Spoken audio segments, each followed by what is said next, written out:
So these are the exercises we discussed. Now in the seventh and 16th week, increase endurance and flexibility training. Endurance, again, he can go for the aerobic training, or he can go for the cycling, swimming, mm, upper body exercises. Flexibility training, again, it's according to the patient. We can start whole body stretch, including side lunges. We can start adductor stretch. We can start abductors stretch. We can start quadriceps stretch. We can start stretch, and I think we can go for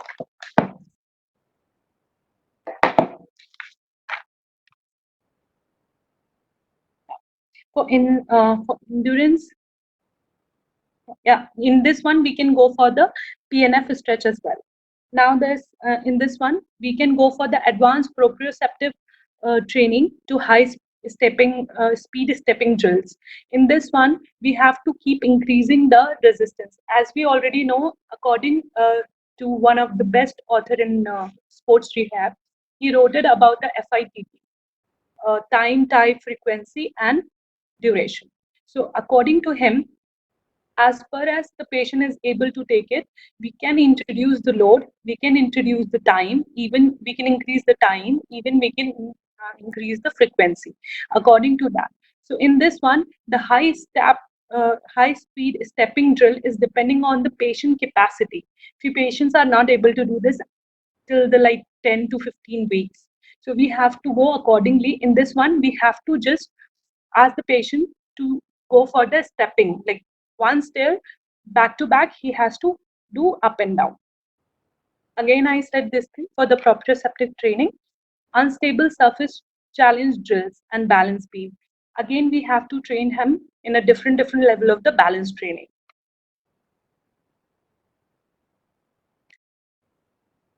So he will be able to run. Now, in this one, we have to initiate, obviously, the patient, if he's doing the high speed stepping, that means he is able to walk.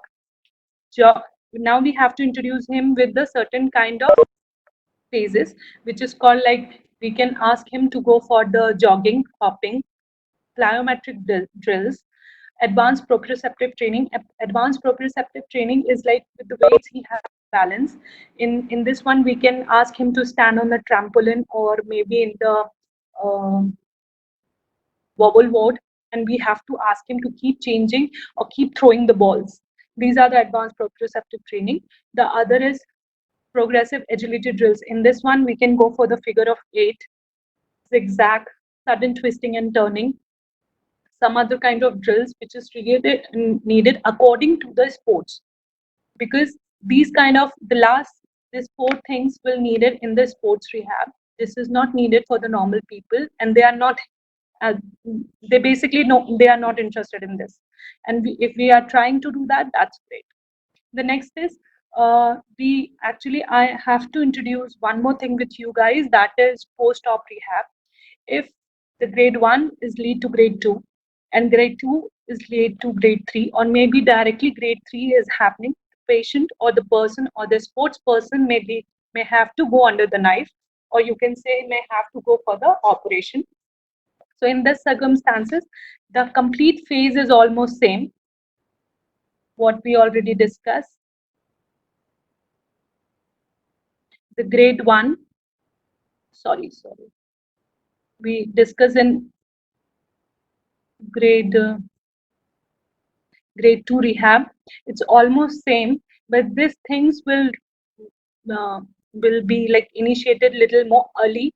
So there must be the graft implant is not there, graft failure is not there, depending on the patient and the type of graft, type of injury, and according to the protocol of the surgeon, what he wants to your patient, and according to the age of the patient, we have to change. It's almost the same. In that one, we have to give them, instead of brace, we have to give them an immobilizer, which is based on Jordan's principle.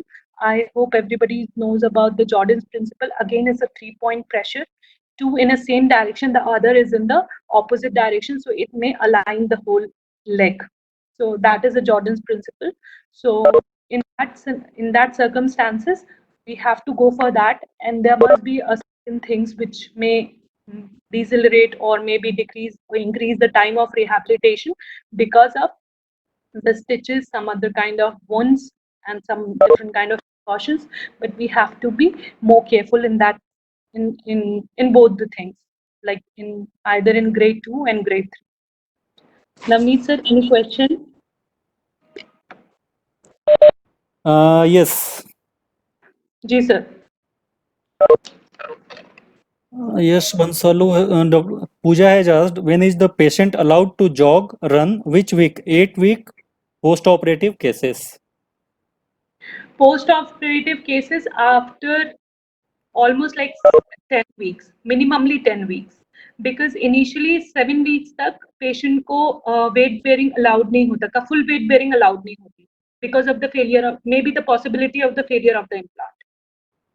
Depending on surgeon as well, कुछ लोग जो hamstring उसको allowed करते हैं 8 weeks, but usually it's not allowed till 10th week. Any other questions, sir? I think Nazima wants a proprioception ka something. So I'll send her.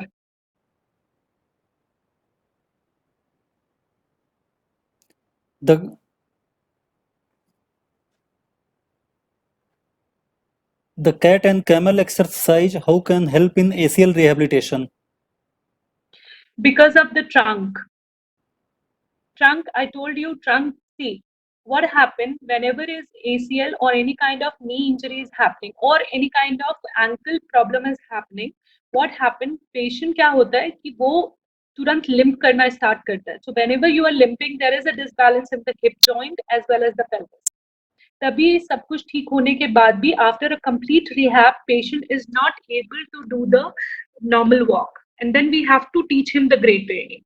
So that's why cat and camel is necessary. At the same time, this is necessary for the core, because if the core is, your core is strong, then you can perform any kind of exercises and any kind of stability you can reach very fast.